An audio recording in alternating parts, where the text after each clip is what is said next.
Tanda Al-Qadar yang tersebar dalam referensi hadis-hadis Nabi SAW, khususnya di hadis Muslim, itu tidak memberikan tanda di awal, tapi lebih kepada tanda di akhir. Ya. Tanda di awal yang saya maksudkan waktu menjelangnya, itu nggak ada yang spesifik. Nabi pernah bermimpi, Sallallahu Alaihi Wasallam, ya, bermimpi ditampakkan oleh Allah malam Al-Qadar. Ya. Terus keadaan setelahnya, Nabi sedang dalam keadaan salat, tahiyat, ketika salam, nampak lumpur, jadi di keningnya. Ya, lumpur ini nampak karena begini, di zaman Nabi itu kan masjidnya itu masih terbatas, alasnya masih tanah, kan? Kemudian tiang-tiangnya pelepah kurma, atapnya itu dari daun-daun kurma. Jadi kalau memang hujan ya hujan, bocor basah. Nah, jadi ketika hujan itu basah, pasti orang sholat itu ini kotor, ya bagian atasnya kotor. Gitu. Kalau panas ya panas. Ada sebagian sahabat yang sampai menghamparkan kayak sapu tangan untuk bisa menahan panasnya saat sujud. Anda bisa bayangkan dalam kondisi seperti itu masih semangat menunaikan sholat. Ya, ini dalil kebolehan perempuan pakai mukena, walaupun ada sedikit ya yang menghalangi dengan keningnya. Ini bukan penghalang sebetulnya, yang mukena itu. Ya, ini disampaikan dalam satu riwayat tadi yang sahabat menghamparkan semacam sapu tangan untuk bisa menjembatani dengan tanah. Ini diambil oleh para ulama kebolehan mukena, ya, walaupun akan lebih bagus kalau dibuka sehingga ini bisa nempel, tapi kalau tertutup tidak sengaja karena batas yang kecil, tidak ada masalah, termasuk kebolehan dalil menggunakan sajadah. Nah, poinnya ketika Nabi SAW bangun, itu oleh Allah dibuat gaib, dibuat lupa. Ya, waktunya kapan? Malam keberapakah? Apakah pertama, kedua, terakhir? Oleh Allah Subhanahu wa taala dibuat lupa. Tapi tanda itu masih nampak. Saya kata Nabi SAW itu tampak di kening. Di kening saya itu ada lumpur. Nah, yang paling menarik, ketika ada satu waktu keesokan harinya, ya itu Nabi SAW sholat dengan sahabat subuh-subuh, begitu salam teman-teman, assalamualaikum warahmatullahi wabarakatuh, dan salam terlihatlah di kening Nabi itu ada lumpur. Maka sahabat baru menyadari, Allah tadi malam Al-Qadar ya. Tadi malam Al-Qadar, tadi malam Lailatul Qadar gitu kan. Nah, dari sini ada yang sebagian mengambil ya kesimpulan bahwa itu ditandai dengan hujan sebelumnya, gitu kan? Tandai dengan apa? Tapi sesungguhnya nggak ada narasi seperti itu. Ya, narasi-narasi yang disampaikan tanda kebanyakan setelahnya. Ya, bisa ada hujan, bisa cuaca cerah, bisa jadi karena mungkin peristiwa spesifik pada zaman Nabi saja pada saat itu keadaannya mungkin hujan, ya. Boleh jadi di masa-masa yang berbeda mungkin tidak hujan.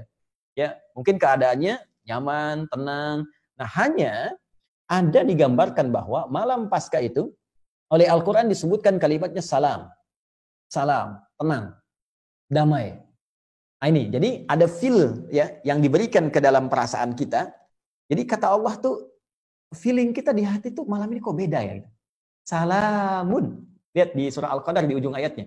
Salamun hiya hatta matla'il fajr. Salamun. Malam itu begitu tenang, damai. Jadi ada suasana satu malam yang terasa bagi sementara orang itu kok enak banget ya. Ibadahnya enak, nyaman, berdoa tuh kayak khusyuk gitu. Nah, itu ada yang menyebutkan dari sini itu tanda yang diberikan oleh Allah ke dalam jiwa kita. Ya. Baik, dan keesokan harinya itu digambarkan suasana alam. Ini kalau ini benar riwayatnya ya, lebih tenang, kemudian nggak terlalu mendung, nggak terlalu terang, kelihatan tumbuh-tumbuhan tersejuk, gitu kan? Kayak habis bersujud, kayak habis wah tenang kan. Kenapa digambarkan begitu tenang?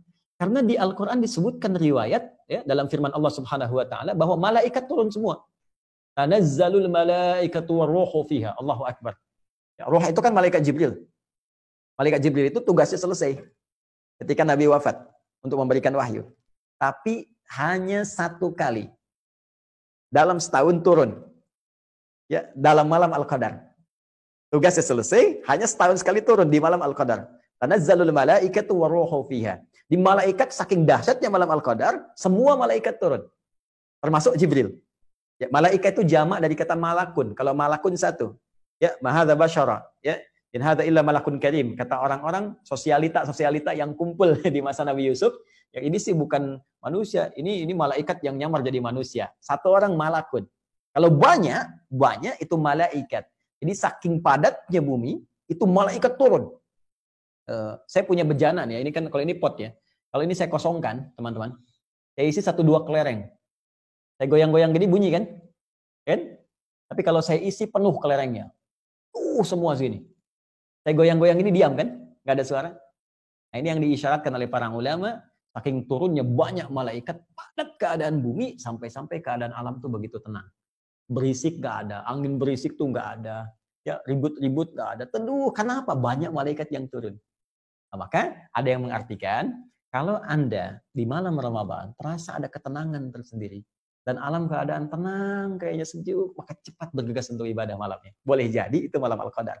Besoknya nanti tandanya akan tampak alam yang sejuk, ya nggak terlalu terik, bulan nampak juga indah, matahari terbitnya juga kayak tenang gitu.